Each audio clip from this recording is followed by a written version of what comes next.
ข้างในไม่สวยผมรู้มันไม่มีเรดาร์ผมก็รู้มันแพงกว่าอัลเมร่าใครๆก็รู้เอ้าแล้วอย่างนี้จะเหลืออะไรให้ผมพูดบ้างล่ะ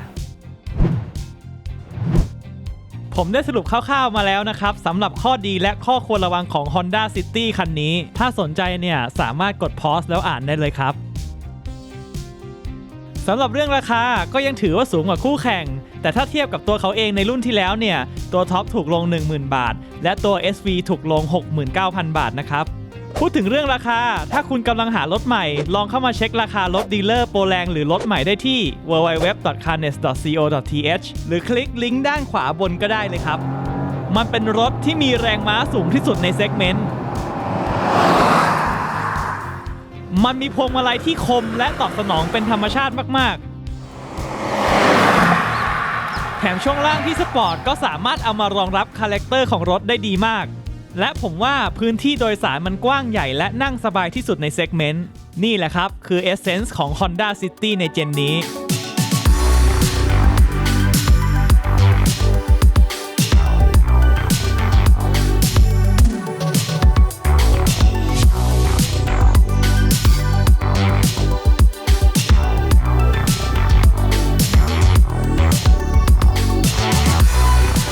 นอนอยู่แล้วแหละครับว่าภายในเนี่ยคู่แข่งเขาทำได้น่าอยู่กว่าไม่ว่าจะเป็น Mazda 2 หรือ Nissan Almera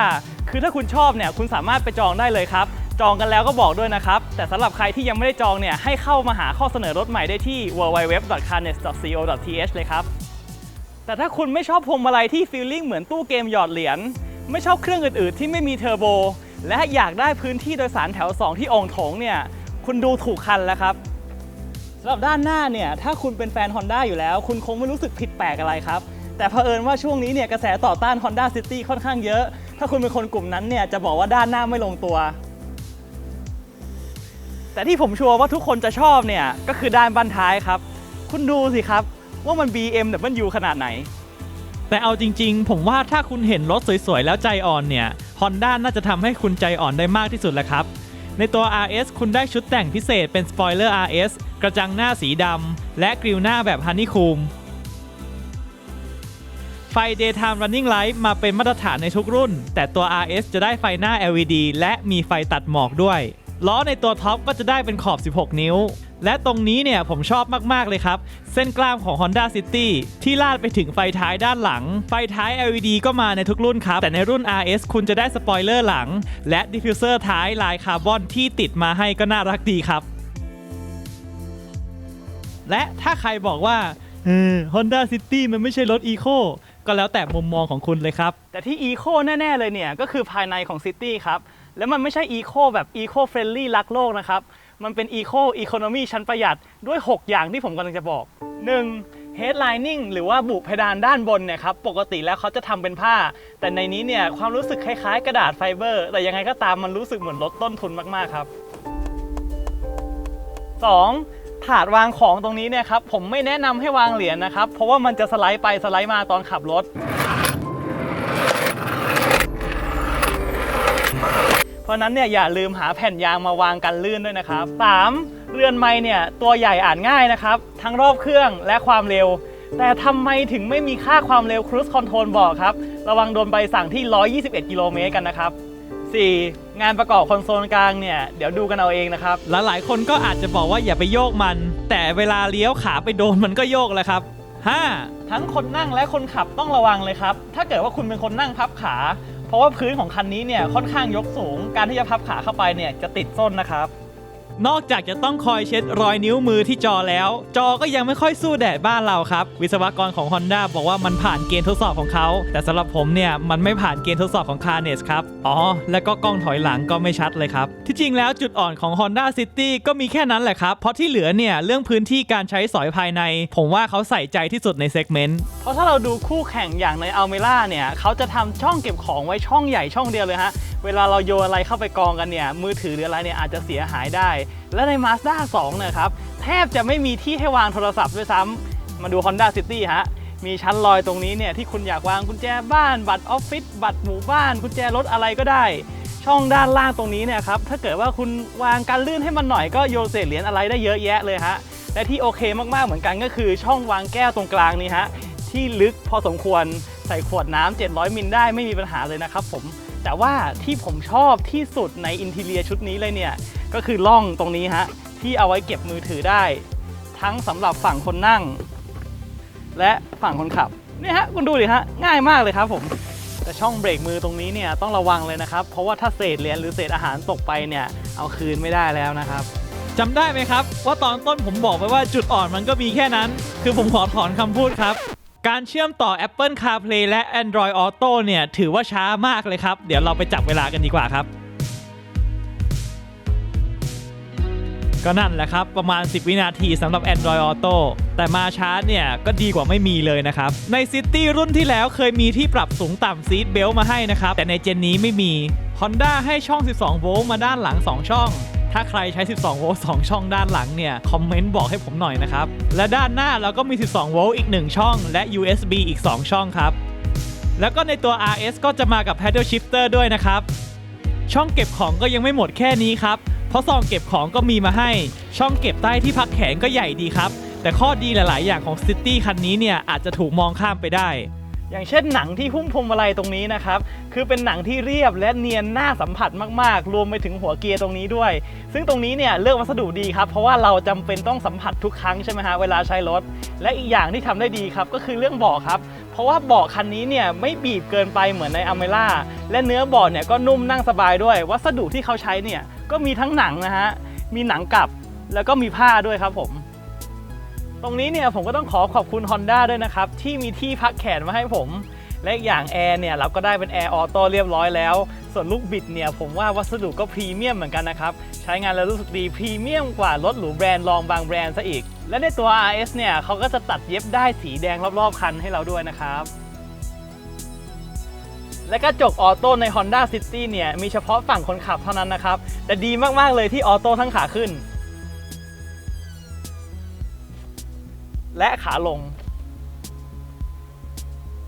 อีกทั้งปุ่มตรงนี้เนี่ยฮะก็จูนมาให้มีการตอบสนองที่ดีนะครับเหมือนถ้าคนเล่นคีย์บอร์ดเนี่ยก็จะฟีลคล้ายๆกับ Cherry MX Brown แล้วเมื่อเราเข้ามาดูด้านหลังนะครับผมว่ารถคันนี้เนี่ยรับรองแขกได้ดีที่สุดในเซกเมนต์เลยฮะเริ่มจากเรื่องพื้นที่ผมว่าเข้ามานั่งแล้วเนี่ยรู้สึกว่ากว้างและโอ่งโถงกว่าที่คิดไว้นะครับผมนีรูมเนี่ยเหลือเฟือผมสูง178นะฮะเท้าเนี่ยก็สอดไปด้านหน้ายืดได้ด้วยศีรษะผมก็ประมาณเกินฝ่ามือนิดหน่อยครับผมกำลังดีทีนี้นะครับที่บอกว่าเรื่องรับรองผู้โดยสารเนี่ยก็คือที่พักแขนครับที่มีเฉพาะคันนี้คันเดียวในเซกเมนต์นะฮะเปิดออกมาปุ๊บเจอที่วางแก้ว2ช่องแถมตรงนี้เนี่ยยังนิ่มมากๆเลยครับผมแต่ถ้าคุณจะสลับฝั่งที่นั่งจากข้างในเนี่ยต้องระวังช่องเก็บของด้านหน้านี้นิดนึงนะครับเพราะว่ามันยื่นมาค่อนข้างลึกและก็ใหญ่ด้วยทีนี้เนี่ยบางคนเขาตัวใหญ่ฮะเลื่อนไปปุ๊บชนอะไรอย่างเงี้ยฮะแต่ว่าผมขาเล็กอาจจะไม่เท่าไหร่สำหรับด้านท้ายรถของ City เนี่ยก็ใหญ่เหมือนกันครับจุสัมภาระได้เยอะแต่น่าเสียดายที่ผมไม่ได้เตรียมอุปกรณ์พร็อพมาเทสให้แบบอเมร่านะครับผมเพราะฉะนั้นวันนี้ผมก็ต้องใช้ตัวเองนี่แหละฮะ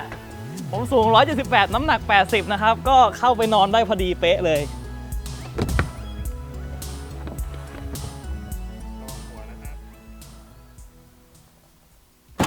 หลังจากที่ City เกือบสอบไม่ผ่านในด้านภายในนะครับเราเอามันออกไปที่มันสมควรอยู่ดีกว่าครับบนถนนเครื่องยนต์ 1.0 Turbo Direct Injection Intercool ระบายความร้อนด้วยน้ำเนี่ยถามว่าแรงไหมแรงที่สุดในเซกเมนต์ครับเพื่อไล่ตามความฝันสำหรับเครื่องที่แรงที่สุดที่ Honda สามารถคั้นออกมาได้ Honda จำเป็นต้องเสียสละบางอย่างออกไปโดยปกติแล้วเนี่ยรถ4สูบจะจุดระเบิดได้2ครั้งต่อการหมุน1รอบเครื่องแต่ในรถ3สูบเนี่ยจะจุดระเบิดได้แค่ 1.5 ครั้งเท่านั้นต่อการหมุนรอบเครื่องมันแปลว่าอะไรมันแปลว่าเครื่อง3สูบโดยทั่วไปเนี่ยมันจะไม่ค่อยบาลานซ์ครับมันจะไม่สมูทเท่าเครื่องสูบเลขคู่ร้อนยกตัวอย่างวิศวกรของ BMW นะครับเขาได้ติดตั้งบาลานซ์ชาร์ฟในเครื่อง3สูบของเขาทำให้เครื่องเขาสมูทขึ้นรวมไปถึงเครื่อง3สูบอีกเจ้านึงครับอะไรนะนิสสันอเมร่าแต่ปัญหาของบาลานซ์ชาร์ฟก็คือมันทำให้เครื่องเนี่ยช้าลงและกินน้ำมันมากขึ้นวิศวกรของ Honda ก็เลยไม่ได้ใช้ตรงนั้นครับเขาไปเพิ่มน้ำหนักข้อเหวี่ยงเอาแทนเพื่อความเรียบเนียมและพละกำลังของตัวรถซึ่งมันก็เป็นโซลูชันที่ฉลาดดีครับแต่คุณรู้ไหมครับอะไรที่ฉลาดกว่าก็คือการกด subscribe ให้ Channel เราครับ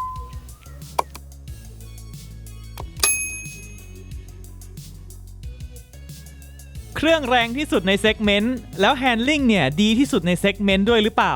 นอกจากพวงมาลัยจะทำออกมาได้ไซส์พอดีมือแล้วเนี่ยการจูนของเขาทำออกมาได้เป็นธรรมชาติมากๆแถมยังคมที่สุดในเซกเมนต์ด้วยครับช่วงล่างสำหรับคนที่ชอบสไตล์นิ่มนวลเนี่ยอาจจะยังไม่ถูกใจสิ่งนี้เพราะถึงแม้ว่ามันจะอยู่ในเกณฑ์เฟิร์มเนี่ย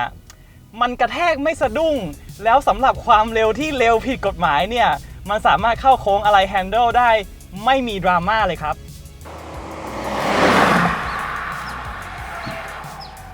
ตอนที่สื่อทดสอบซิตี้กันที่เชียงรายเนี่ยบอกเลยครับว่าวิ่งกันถึง200สบายๆแล้วเรื่องเบรกเนี่ยก็ถ้าเกิดใช้งานประจำวันทั่วไปอย่างเงี้ยครับเบรกจะไม่มีปัญหาแน่นอนแต่ถ้าคุณเป็นวัยรุ่นที่หนักๆเนี่ยผมว่าดรัมเบรกคงไม่พอแล้วครับส่วนเรื่องเกียร์ CVT เนี่ยถ้าคุณชอบเกียร์ CVT ลื่นๆอยู่แล้วคุณก็จะไม่เจอปัญหาอะไรเลยครับอันนี้ก็ใช้ดีเหมือนกันแต่สำหรับผมเนี่ยผมเป็นสายออโต้ก็คงจะไปชอบแบบนั้นมากกว่าอันนี้จะเป็นการสรุปแบบละเอียดเลยนะครับถ้าคุณอยากซื้อคันนี้จริงๆแนะนำให้อ่านครับและลองชั่งน้ำหนักข้อดีข้อเสียดูแต่ในความเห็นของเราในส่วนที่เขาทำได้ดีเนี่ยก็ดีที่สุดในเซกเมนต์เลยนะครับในส่วนที่เขายังทำไม่ดีเท่าไหร่เนี่ยบางอย่างก็ดูแย่จนเป็นเรื่องตลกไปเลยครับสรุปแล้วถ้าคุณอยากจำแนกมันว่าเป็นรถ B segment หรือว่าเป็นรถ Eco Phase 2เนี่ยมันก็อยู่ที่คุณเลยครับแต่ในด้านยนตกรรมสำหรับรถเล็ก segment นี้เนี่ยเกมช่วงล่างเขาดีขึ้นเยอะมากๆและถ้าคันไหนมีเทอร์โบเนี่ยก็สามารถลากถึง200ได้สบายๆแต่ว่าสำหรับทุกคันเลยครับผมคิดว่ามันควรมีดิสเบรกหลังให้แล้วและที่สำคัญที่สุดเลยถึงแม้ว่า Honda City เนี่ยครับจะแพงกว่าคู่แข่งแต่เอาจริงๆแล้วรถเขาถูกลงนะครับเพราะว่าเขาได้รับผ่านภาษีใหม่แถมเครื่องยังแรงขึ้นประหยัดขึ้นห้องโดยสารกว้างเท่าเดิมซึ่งมันก็เป็นเรื่องที่ดีครับสำหรับวันนี้ขอบคุณครับ 80% ของผู้ชม Channel นี้ไม่ได้กด Subscribe เพราะฉะนั้นอย่าลืมกด Subscribe ให้ด้วยนะครับและขอขอบคุณ Honda Automobile เป็นอย่างสูงที่สนับสนุนรถให้เรารีวิวในวันนี้สำหรับวันนี้ขอบคุณครับ